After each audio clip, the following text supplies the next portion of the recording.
Welcome to Opening Soon, a podcast where we interview retail founders about how they started and run their brick and mortar businesses. I'm your host, Alan Lee. I run Signs and Mirrors, where we make beautiful signs and furniture for retail stores.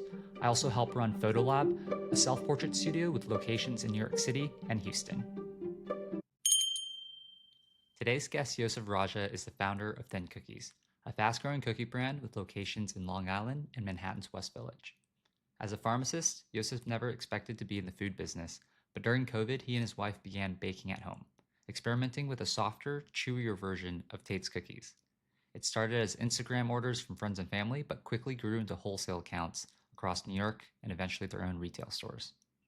In this episode, we dive into how Yosef and his wife bootstrapped Than Cookies from their basement to a 2,000 square foot commissary kitchen, walked away from 50 location wholesale deals just to protect product quality, took a bold marketing bet with a Better Than Crumbl sign on Bleecker Street, and are now selling thousands of cookies a day while planning their next locations. This is a great episode for anyone interested in launching a brick and mortar food brand, balancing growth with quality and standing out in a crowded market. Yosef, thanks so much for joining the Opening Soon podcast. Thank you for having me, man. Before we start into Than Cookies, I'd love to get a little bit more about your background and what brought you here to starting your own business. Sure. So I'm actually a pharmacist. I went to school for pharmacy school, graduated in 2019, did a bunch of stuff like working at CVS, Walgreens, hospital, and then COVID hit in 2020. So me and my wife were both working from home, and she's a graphic designer, but her father has a Middle Eastern bakery in Queens, so she would always bake for fun. She started experimenting with cookies. During that time, everyone was a baker. And then, long story short, we ended up kind of creating Than Cookies. I see. So you were experimenting, and then how did you come across Than Cookies or the idea of Than Cookies? Yeah, so she was trying to make like, those Levain cookies, like the big, gigantic Yeah. 5 ounce cookies. It's a little bit heavy. And during COVID, it wasn't, a good idea to have that type of cookie. So I kind of gravitated towards Tate's, but Tate's were a little bit crunchy. I'm not sure if you've had Tate's. Yeah, I love Tate's. Yeah, so they were a little bit crunchy. They were thin too, like right up my alley, but I was like, hey, can you make this, but like a soft version of it? And she was experimenting, and then she did it. And then people were like, wow, this is pretty good. You should start selling this on Instagram, which we started doing. And then from there, just things gradually took off. Okay. So you wanted a thin cookie that was still soft, unlike Tate's, which is very crunchy. How do you go from that to selling on Instagram? Like, how do you even sell cookies on Instagram? Yeah, so we actually brought it to a Thanksgiving and a Friendsgiving, and then our friends and family were like, wow, these are really good. You should start, selling them. And then to your point, we're like, how do we just start selling cookies? And she just made an Instagram dedicated to, those cookies, and it was other desserts as well, such as cupcakes, mini cheesecakes, and other desserts. So she started selling all of that through Instagram in terms of pickup. So someone would DM us, they would order, and they would just come pick it up from the house. Oh, wow. But how do you get the word out? How do you market them? In the beginning, to be honest, Alan, it was mostly just friends and family ordering, people in the community that were supporting, and people that we knew, especially during COVID, people, had a sweet tooth, and, there was nothing to do. So everyone was just eating and snacking all the time. Yeah. Okay. Well, it makes sense. I mean, friends and families are usually the earliest supporters. Okay, so you had friends and family buying your cookies. They're probably telling some friends. You're getting some more orders. At what point do you go from that to thinking, hey, there's something here. Let me get a physical space or expand this business? Yeah. So to your point, we didn't have that thought process at all. We were just kind of doing it for fun on the side. Like, she was working her 9 to 5, and on the side, during her breaks, and whenever she had free time from work, she would just kind of bake and fulfill those orders. What really pushed us was actually people's reactions and people telling us like, yo, this is really good. You guys should think of it more than just a side hustle. My brother-in-law, he's in the restaurant business, and he's the one that told us, hey, can you sell these cookies to us and we will resell it at our restaurant? So to be honest, that was like the major step where it went from, hey, selling from our house to actually wholesaling to businesses. Your brother-in-law is a restaurant owner, and he wanted to resell them in his restaurant. Yeah, so my brother-in-law, he's in the restaurant space, and he has a couple of locations of like the New York style chicken over rice, that type of food. Yeah. And they would sell baklava for their dessert. and he really liked our cookies, and he was like, can you essentially find a way to package this, and we'll buy it from you wholesale price, and then we'll resell it at our stores as well. Yeah. Okay, so how did you find packaging? Was that done in-house or did you use a third party? Yeah, so we just kind of Googled everything, to be honest. From the beginning, we were like, how to get packaging. Like, it sounds funny, but we didn't know anything about anything. We didn't know we knew how to bake in a kitchen at our house, but, Yep. we didn't know how to really make it a business. So people were saying use Alibaba, purchase from them. It's a lot cheaper. So we just went straight to the source and we started talking to people on Alibaba. And my wife's a graphic designer, like I mentioned. So she kind of designed the packaging, and we just placed an order and we got it. And we just started packing the cookies in our basement. I love it. I love the Yeah. hustle. Okay, so your brother-in-law is ordering cookies. You also start getting into other accounts as well, other wholesale accounts? Exactly. So our community in Long Island, and being where we're from, it's a small community, and people can go to a restaurant or a store or a fast casual spot, and they see something new, and they, what is this? I haven't seen this before. Cookies. The branding's pretty nice. The color pops. Let me look more into it. So other restaurateurs, other owners started reaching out to us and said, "Hey, I want to Mm, carry these cookies at my restaurant too." nice. So we went from the original 3 locations, fast forward to, let's say, about a year, to like 25 plus locations of just Wow. restaurants. Yeah. Fast food spots. And, it was a gradual growth. And then at a certain point, we were like, hey, let's just start going out and reaching out to cool shops that we know that we love and see if they're willing to carry our cookies. And that's what we did. We started going, knocking on doors, talking to owners. Hey, try our product. You don't have a dessert in here, or maybe you do have a dessert, but we think ours is a little bit better Yeah. and it's easier to eat. And this was when you say you're going to door, was this physically in person or was it reaching out over email or DMs or all the above? Yeah, just physically in person. After we kind of finished our 9 to 5, we just had our cookies packaged, and we would just drive around, whether it be in Queens, on Long Island, Brooklyn, and just kind of knock on, doors and look for restaurants that we thought would be a good collaboration with us, right? Because Yeah. we didn't want to be anywhere. We wanted to be in cool spots that we thought our product would do well at, and we would give the employees cookies, and then we would, if the owner wasn't there, we would give a couple packs for the owner to try whenever he or she would Yeah. come. Yeah. Okay. So, how many accounts did you get into before you decided, okay, I actually need a physical space now to produce and also sell these cookies? Yeah, so I would say we actually got into about, because mind you, we were still baking from our home kitchen in the very beginning, right? So once we hit about, let's say, 10 accounts, then we actually transitioned from our home kitchen to a commercial kitchen in Long Island City. Yeah. And that whole process was quite interesting within itself, going from a kitchen at your house to a commercial kitchen, right? Using the different ovens was a learning experience, because going from, let's say, for example, 350 at your house to 350 degrees in a commercial oven, it's completely different. It bakes completely different. And we had no idea until we burnt a whole rack of cookies. You know what I mean? So, so that was quite interesting. And then once we hit, I would say about 20 locations, right? We were still using the commercial kitchen, and we were like passively looking somewhere around our house. But when I say walking distance, space opened up for lease. That's when we were like, all right, let's just get this spot. It's right next to our house.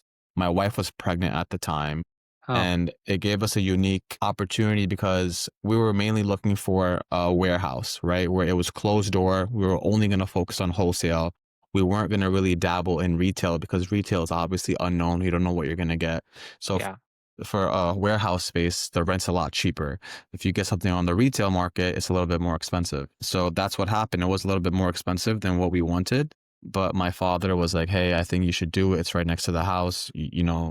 If you could work right next to your house, what better than that? So once we hit, that 20 to 25 range in terms of accounts, and that opened up at the same time, it was kind of like a perfect opportunity to jump into it. And roughly how many cookies are you selling to 25 accounts? Like, what does that look like on a weekly or monthly basis? Yeah, so weekly we would probably do around maybe anywhere from 1,500 to 2,000 packs, and each pack of cookie had, I would say, 3 cookies. So if we're Wow. doing 2,000 packs, right, then 2,000 times 3, that's around 6,000 cookies a week. 6,000 And cookies a week. yeah, Dang. that was for the wholesale accounts, yeah.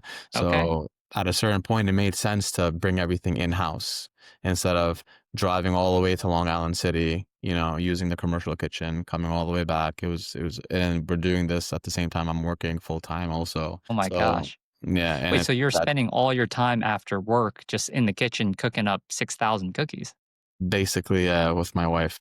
with your wife? Okay. And then, Yeah.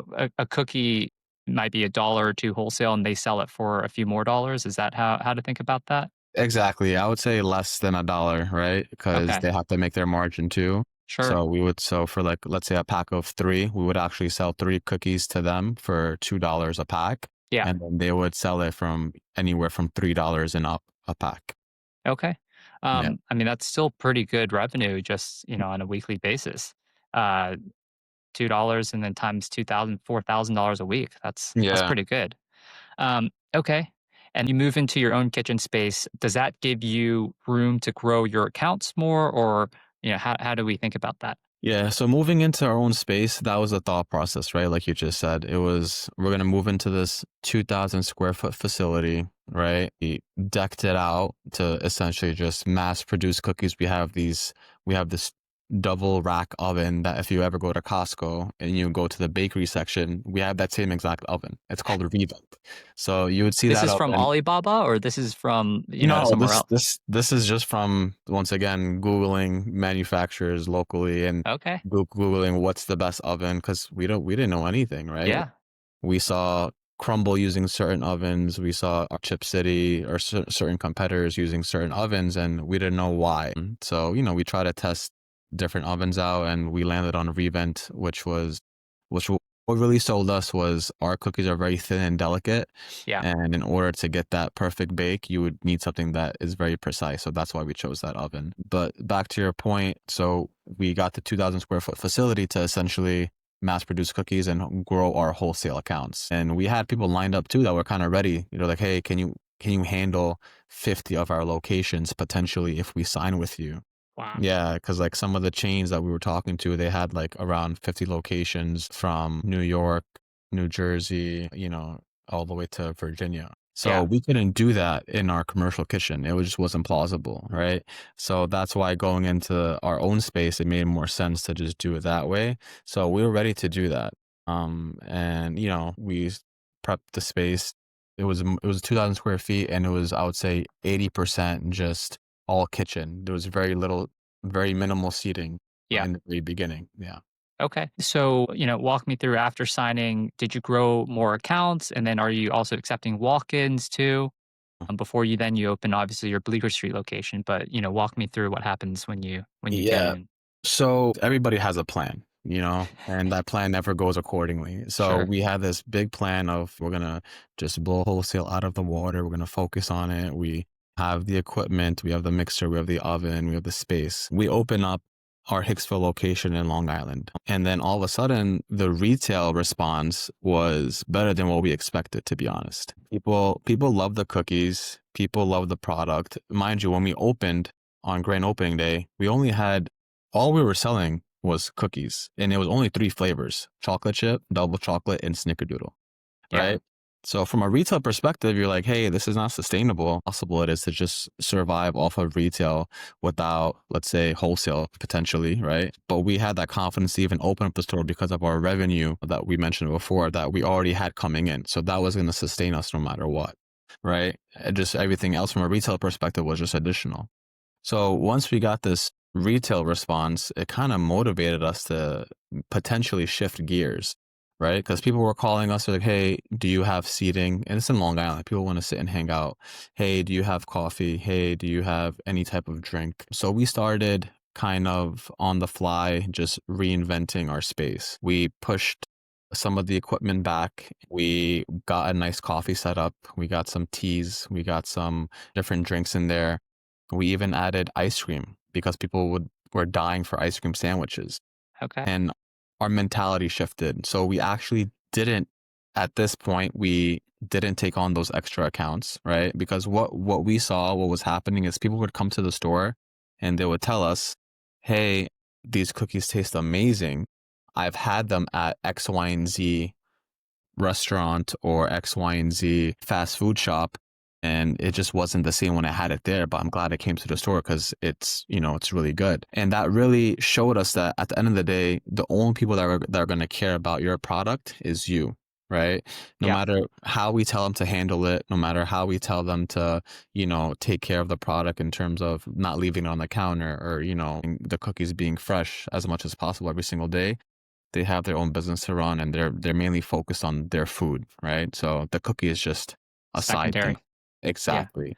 I think this is a really important point because I've heard a lot of accounts. This is the reason they don't sell into wholesale accounts for this very reason. Ice cream, if you sell into a grocery store, they don't necessarily handle the temperature right and then it becomes icy. Or you Yeah, sell it to a restaurant and they don't handle it well. And it seems like that was your experience as well. 100%. And we could have very easily signed that account that would have brought in 50 stores very easily. But we cared more about the quality of the product, right? At a certain point, it's more important to care about the quality and the brand and what you're going for long term than just to make, some money in the short term, right? Because that's not sustainable. If people just have those cookies that are sitting on the counter for, let's say, 4 or 5 days and they're not taking care of it properly, why would they buy it again? You know what I mean? It loses its intrinsic value of being soft and chewy and thin, as opposed to then it's like a Tate's also, right? Yeah, So that's why we kind of shifted gears because it really rubbed us the wrong way when people come in to the store and tell us they've had different experiences elsewhere.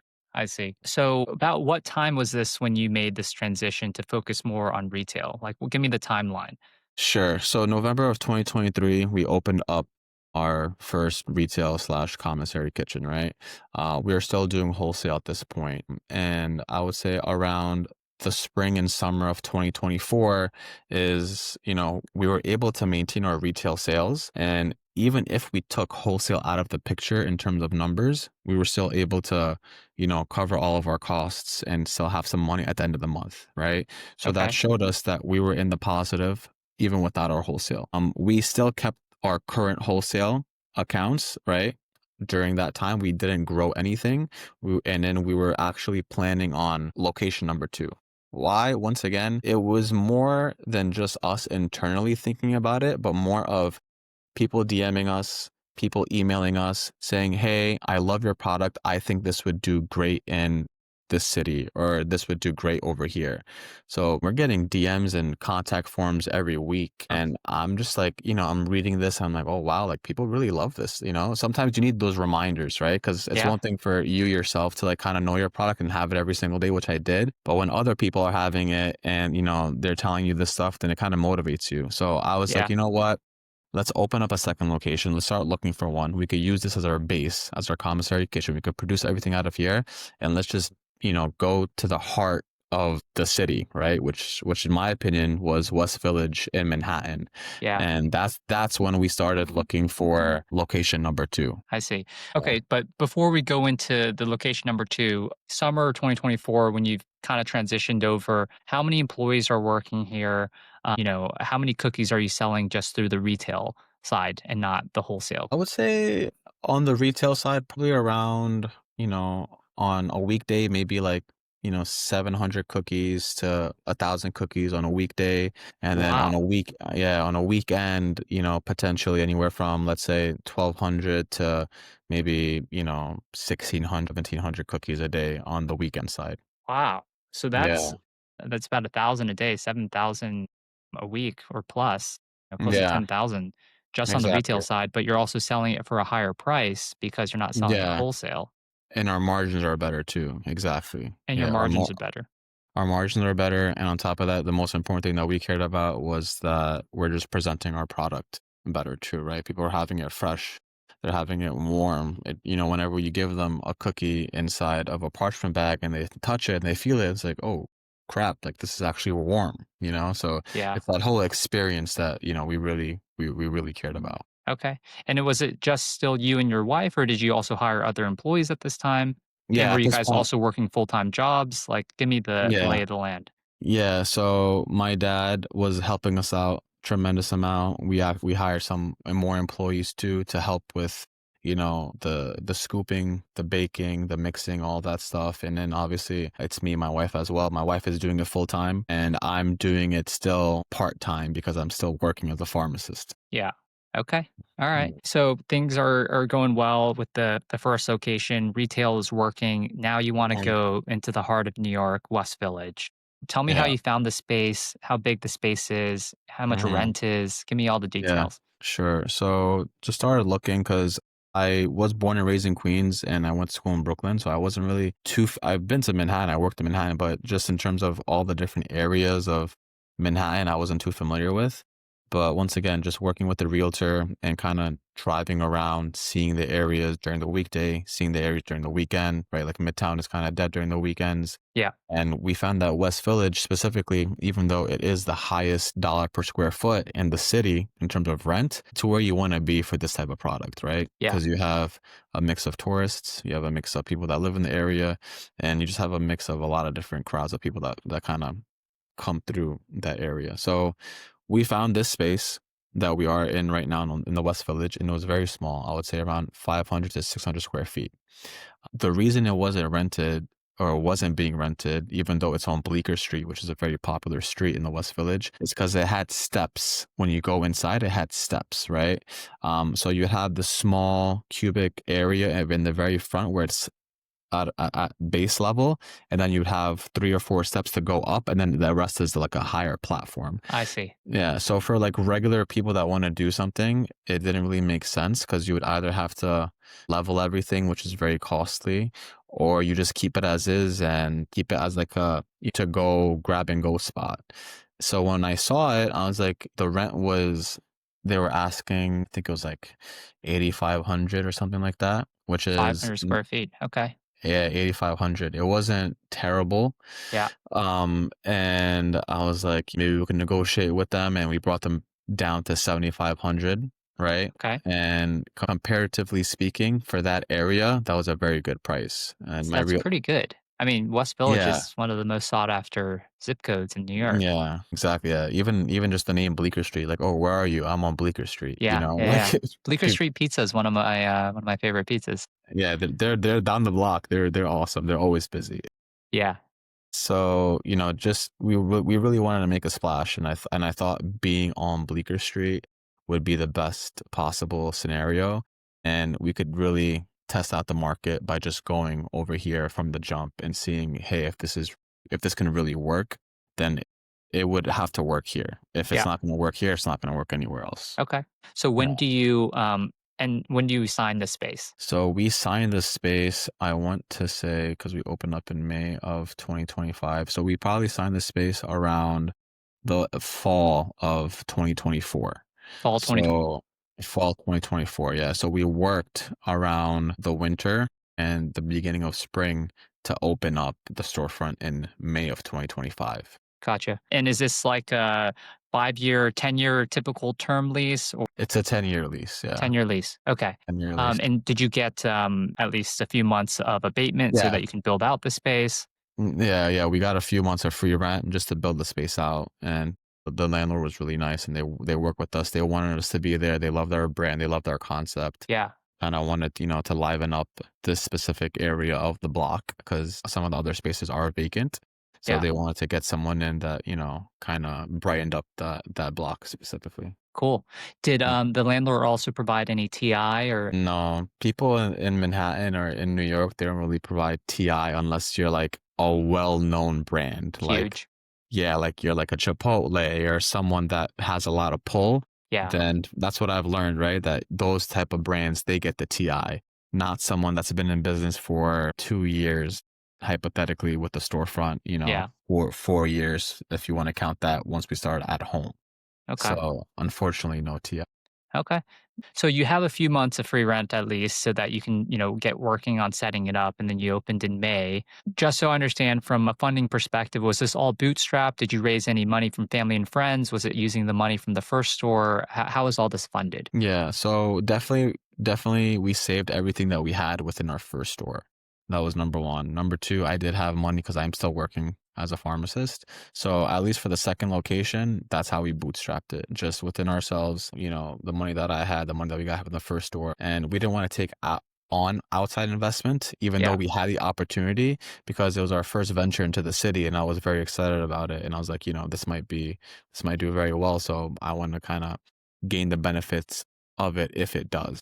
Yeah. You want to take full ownership of it. Exactly. That's exciting. Okay. A few more details on the space. How did you think about design? How did you think about renovation? Was that done sort of in-house because your wife's a graphic designer? What third parties did you use, if any? Yeah. So with our first space, whenever we designed our first space, we actually reached out to designers to help us because it was 2,000 square feet. It was massive, right? And we've never done anything like this before. So I didn't know anything about anything, right? Yeah. What should the floors be? What should the walls be? I don't know. I don't know these answers. And once again, I'm Googling stuff. I'm asking my friends. I'm reaching out to people that have restaurants. So I didn't know crap.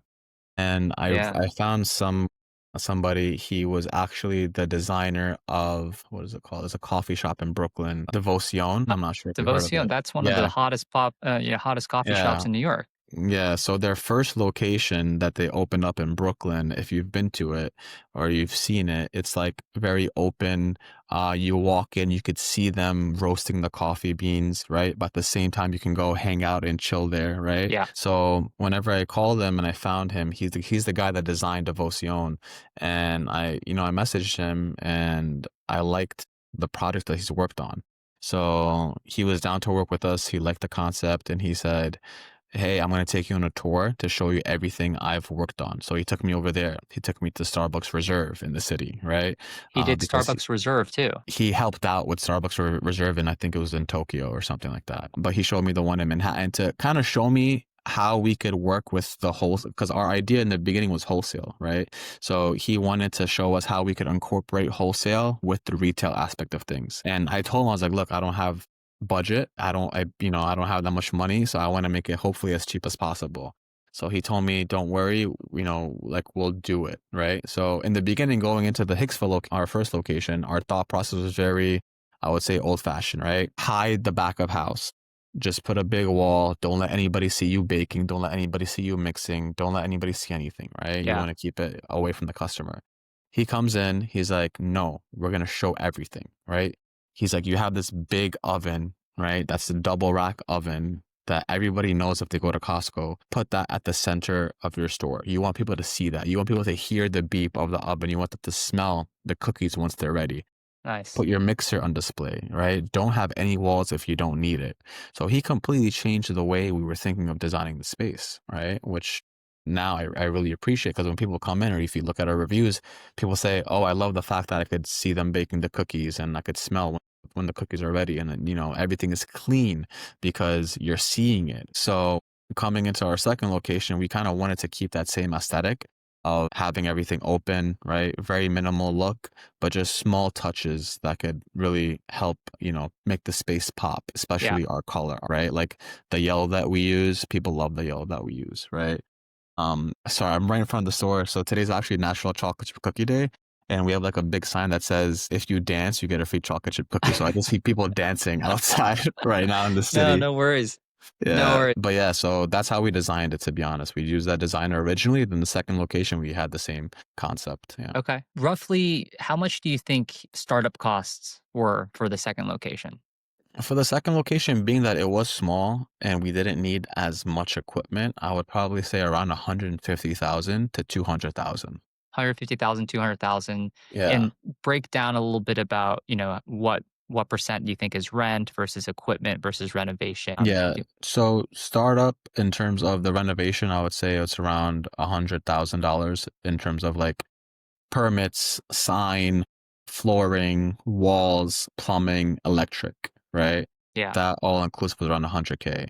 Equipment, I would say anywhere from like, maybe $30 to $40,000, right? Okay. Because the oven is smaller, so it's not as expensive. You have a warmer, you have some tables, and then you have the sinks and stuff as well. And then to sign the lease, you need, let's say, approximately 3 months of deposit, and then first month's rent. that's around another 30 to 40,000. And then you have miscellaneous stuff too, right? So that's how it can go from 150 to 200 pretty easily. Couple Yeah. 100,000. Okay, Yeah. cool. So you get the space open in May. How's it been? Bro, it's been surreal. Give it to me. Like just working here, I just love being here, right? Like people just are coming in, trying the cookies for the first time. We have a big sign that says, so we want to make a splash. On our window, we have a big sign that says better than Crumble. And Oh Crumble, no. yeah, Crumble's Wow. right down the block from us, literally right down the block from us. And you'll see people kind of walking by with the pink boxes, iconic boxes, and they'll see the sign and they'll come across the street and they'll buy a cookie just because of the sign, right? I love that. Yeah, so my wife wasn't too happy with this. She's like, we're gonna get sued. I was like, it's all right, like it'll be worth it. But it was probably the best thing that we did. But being here, honestly, I love it. Like you run into people that are very famous that you wouldn't even know. People are reposting us that that you see and you're like, oh my God, like that's crazy. Like today, Marcus Lemonis commented on our picture and he was like, oh, like this is a great idea. And then he DM'd us and he was like, oh, I would love to meet the owners. And I was like, let's make it happen, And like Yeah, that's Marcus that's Lemonis awesome. from the Prophet. He's like always investing in businesses. But yeah, like I just love the area. I love our neighbors. I love the people that kind of come here throughout the day. And I think it's been really fun. It's only been 3 months, not even almost three Yeah. months. But it feels like it feels like forever. But it's been great. Are you still part-time on the business? Are you still working a full-time pharmacy job? Yeah, so I'm doing pharmacy now part-time and I'm doing this part-time slash full-time as well, right? Okay. So that's how like on the weekdays, I have a really good manager. He's off on Mondays, so that's why I'm here in the city. And then Tuesday, Wednesday, Thursday, I'll do pharmacy. And then Friday, Saturday, Sunday, I try and be here because that's our busiest days in Yeah. Manhattan. And we have 2 kids. So my wife is kind of taking care of the kids at home and the Hicksville location. Yeah. And then my responsibility is just kind of coming here and making sure everything is okay. Okay. And how many employees are at the Bleecker Street location? We have about 4 employees in total. And at one time, being given that it is a small space, if it's very busy, we'll have 3 employees. But if it's like a Monday, we'll just have 2 employees. Okay. Roughly how many cookies are you selling now every week or month? Every week. I mean, on weekdays over here, we're probably doing around maybe 1,500 to 2,000 cookies a day on a weekday, and then on weekends we could hit like anywhere from 2,500 cookies to close to 3,000 cookies on a weekend Wow. And on Bleecker Street. Yeah. how much is a cookie cost? I would say around a dollar per cookie. If you get like a box of 6, it's $7, right? Yeah. And if you get a single cookie, it's $2. But people aren't buying single cookies. I mean, they are if they want to try it because they're Yeah. they're very thin, and we on our menu we say 1 cookie is not enough. So when people see like 6 cookies for $7, they're like, wow, that's a steal. So they usually get either 6, 12, or 24. Yeah. Yeah. I mean, that's pretty affordable too that you guys Yeah. are selling at that rate. That's really accessible for a lot of people. Exactly, right. And that's what we wanted to offer. We didn't want to offer something that's kind of too much, right? Because like our competitors, they sell like at $6, maybe $7, right? And Yeah. it's very heavy. It's hard to eat. Ours are very light, easy to eat, on the go. If you have a sweet tooth, you want to fulfill it, you can just buy 1 cookie for $2. But if you want to kind of share it or enjoy the experience, you can get 6 cookies, try all 6 flavors, and Wow. kind of gives you flexibility in terms of what you want at that current time. Yeah. Okay. So 2,000 cookies on the weekdays, almost 3,000 on the weekends. A dollar. I mean, that's like 15,000 plus per Yeah, week that you're around 60K there. a month. That's Yeah, great. yeah, around Um, there. Yeah. that's awesome. What are some of the struggles that you've been having, if any? Just in general, I think deciding what to do next, right? Mm. You want to be calculated. People are messaging you left and right. Like someone from Ireland reached out to me 2 weeks ago. Why he wants to open in Ireland. He wants to Someone open a else. Thin Cookies in Ireland? Yeah, yeah. Like we get, it's like we always get messages in terms of, I want to open up in Miami. I want to open up in LA and Chicago. I want to open up in Upper West Side. I want to open up more in Long Island. Investors are hitting us up with private equity and saying, hey, like, we potentially want to invest. Yeah. And, once again, just kind of doing this on the fly and not having business experience per se. Like I had to watch a YouTube video on what series funding is, right? I didn't know what Yeah, a series A or B or C sure. was. So when they were talking to me about it, I was like, yeah, I know what you're talking about, but I had no idea what they're talking about. Hey, business, I feel as a lot of it is fake it till you make it, and 100%. you learn on the go. 100%. So I would say that's that's my biggest struggle right now is making sure the next move is the right move, right? Yeah. Because I'm sure you saw Dave's Hot Chicken. They just sold for like $1 billion. So Yeah. it's, Yeah, I mean, they killed it. yeah. And they started selling chicken on the street in the parking lot, I you know, remember in the street in LA, in a parking in lot in LA. LA, and had lines out the door. Exactly. Yeah, And it exactly. seems like you are also, experiencing a lot of that early momentum and growth as well. So, um, yeah, growth is the question that on your mind, whether it be through a venture route, taking on outside funding, or whether it Mhm. be growing organically, owning your own stores, or even, I guess, franchise could be a model as well. Exactly. Do you have, an inclination of which direction you're interested in or where you think you're going? I think for now we're gonna stick within ourselves. Like we're gonna just open up a couple more in New York, right? To really prove the concept. Because right now we're still very small. We only have 2 locations. Open up maybe one in Brooklyn, one in Queens, potentially Jersey City, maybe another one in the city. So once we have a couple of locations corporately owned, then we can really revisit the potential of either taking on investment or going the franchising route, Yeah, right? So right now it's still very early to do either or, right? Because if we get an evaluation for our company, it's going to be based off of our numbers, and we're not to the point.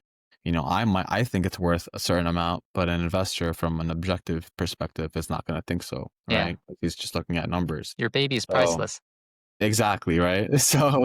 So we want to really prove the concept a little bit more, open up more locations, and then revisit that maybe in a year or two. Yeah. Yeah. Okay. Yosef, for people that are interested in maybe starting a food brand and are listening to this episode, what sort of advice would you give them? I tell this to everybody that asks me this question, and I just say, just do it, right? Because if you don't ever do it, then you're never going to know, right? Yeah. And to your point, you're never going to be ready. You're never going to know 100%. And it's going to be a lot of figuring it out on the fly, right? So in our case, we had no culinary experience, no real baking experience, right? But from an outside perspective, people come to the store and they see it, and people in the beginning thought we were like a franchise. They're like, "Oh, like, how do I open up one of these?" And I'm like, "Oh, just me and my wife right now. Like, what do you want to do?" And it's like, "You're the owner?" They get shocked because like, no one really knows like, what it takes to open up a business. So you're Yeah. never going to be ready. So if you have an idea, I would just say just jump and just do it, and you're going to figure it out sooner or later. Yeah. Or you have to figure it out sooner or later. Yeah, and you have to figure it out sooner or later. Yeah. Also, I'm curious because you work with your wife, how has that been for your relationship? It's been, I mean, obviously, right? It's like working with any quote unquote partner or coworker, right? You butt heads sometimes, and it's a little bit worse because you're husband and wife, right? Yeah. And like, she thinks she's always right. I think I'm always right, right? But in the beginning, it was hard because it was so stressful. We'd be doing markets. Like, I'll never forget, we did a pop up in a mall, and we were up until 4 o'clock in the morning baking cookies in our home kitchen because we had to make like a couple thousand cookies, and we're only allowed to make like 48 cookies at a time with our small oven. So we had no sleep that night. We were up Man. all night, and we had to be in the mall at 11 a.m. So we barely got any sleep. But it's gonna happen. But now, like, I think we found a very happy medium of the responsibilities that she handles, the responsibilities that I handle, and once again, you kind of like figure out how to make it work. After being together for so long. Yeah, I like that. I've also started a business with my wife, and it definitely comes with its challenges, but it's also deeply rewarding because you guys are fully aligned in terms of, you know, the incentives and what you want out of it. Exactly, yeah, for sure. And like people love, hearing our story too, right? In the beginning, we were kind of shy about putting ourselves on camera and telling our story. But once we really opened up our Manhattan location and we started seeing these conspiracy theories on Instagram and TikTok that, hey, this is a Crumbl owned company. How else would they be able to write this on their advertising? I told my wife, I was like, yo, we gotta tell them, like, we gotta like make a video saying, hey, it's not a we're not a corporate company. We're just a husband and a wife, and we have children, and we're literally just doing this, and here we are. Yeah. So definitely rewarding for sure. Yeah. I guess one question around the marketing piece. Did you open up to a lot of fanfare and lines for your Manhattan location because you already had that other location? Or how did you think about drumming up interest in the beginning? Yeah. So no one really knew us in Manhattan, right? Yeah, Being in Long Island, it's very residential. You're very secluded, especially in Hicksville. Like no one even really knows where that is on the island. So coming into Manhattan, one of the reasons we put the Better Than Crumble sign was because we wanted to make a splash. And then I also knew some, foodies and some social media influencers through working with them throughout the year of bringing them to Hicksville. So I just messaged certain DJs, certain influencers, so for our grand opening, we could really collaborate and it would kind of hopefully go viral, right? yeah, And so for our grand opening, we were giving out free cookies. We had a DJ, we had a cool coffee cart. He had, a good following. I had, some influencers come out and, post all over the social media. And thankfully that worked, right? Because people saw the line, people saw the sign, and people were just, even if they wouldn't get a cookie, they would come by and take a picture of the sign and post it on their social media. I love that. It seems So like the sign is like a very differentiated bet and risk that you took, but it seems to have paid off. yes, and you're gonna get slack for whatever you do, right? So even if you go on our social media, you'll see on some of the videos that went viral that got like 1 million views, Yeah, right? You're gonna see comments of like, number one, it's not easy to be better than Crumble, right? So it's not really saying much. That's why are they marketing like that? That's so mean. They should just let their product do the talking, right? So no matter what you do, you're never gonna win. So yeah, just do what you think is right. Do what you think will help you. And I think this sign really helped us out a lot. And I always kind of give it a pat on the back every time I come to work. yeah, But yeah, like marketing, you have to be outlandish, yep, and any publicity is good publicity. yeah. It's an attention economy these days. There's a lot of noise. You have to break through somehow. Exactly, right? So yeah, Cool. just do something that's gonna stand out, and just risk it. If it doesn't work, it doesn't work. Just try something else. Yeah. Yosef, final question for me is, looking back on your journey over the last few years, building up the Hicksville location, the Bleecker Street location, is there anything that you would have done differently knowing what you know now? Yeah, I would say in the beginning, I know everyone says like I would never do anything differently, right? But like in terms of money spent and lost, don't really quote unquote cheap out, right? Because if Mm, sometimes if you take the cheaper route or the cheaper option, right? Like let's say for example in Hicksville, it was our first storefront. We wanted to get the cheapest contractor possible, right? We wanted to do everything in a very cheap way. Kind of, bit us in the behind later on during the construction phase because it just wasn't what we wanted. We had to find somebody new that would finish the job for us, right? So just, pay for it once. Don't end up paying for something twice. That mm, would be my biggest bet. My biggest piece of advice, right? Is if you're gonna do something, make sure you do it the correct way and make sure you have the right people doing it. And, sometimes the cheapest option isn't always the best option. yeah. I think that's very astute, especially when you're starting your first location. You don't know how it's going to work. You think saving the most money is the best decision, but as you mentioned, it could bite you in the butt for Mhm. those reasons that you mentioned. Exactly. Awesome. Well, Yeah. Yosef, thanks so much for taking the time today. I think our audience is going to get a lot of enjoyment and education from this episode. So, really, really thank you for taking the time today. No, yeah, thank you for having me, Alan, and I hope they do. And once again, just whoever's listening, just do it. That's all I gotta say. Just Cool. jump in and just do it. Yeah. If people want to find you or reach out to you, what's the best way to follow you or get into contact? Yeah, I mean, our Instagram, that's our main, piece of social media that we use. It's at Thin Cookies, so just the name of our company. Okay. And if they go to our Instagram, they could find our tree link and they could send us an email, orders at thincookiesny.com. And, everything is pretty much there. Awesome. All right. We'll let you get back to the dancing customers, Yosef. Yeah, that's crazy. But I'm gonna go take some videos of them, and you'll see it on Instagram, I'm sure. Awesome. All right. Thanks again. All right, all right. Thank you, Alan. Thanks for listening. If you like this episode, feel free to visit openingsoonpodcast.com for all of our episodes online. If you run a retail store and need updated furniture or signage, please feel free to visit www.signsandmirrors.com. Lastly, if you have any feedback or like to be a guest on the show, email me at alan, ALAN, at signsandmirrors.com. I promise I'll respond. Thanks for listening.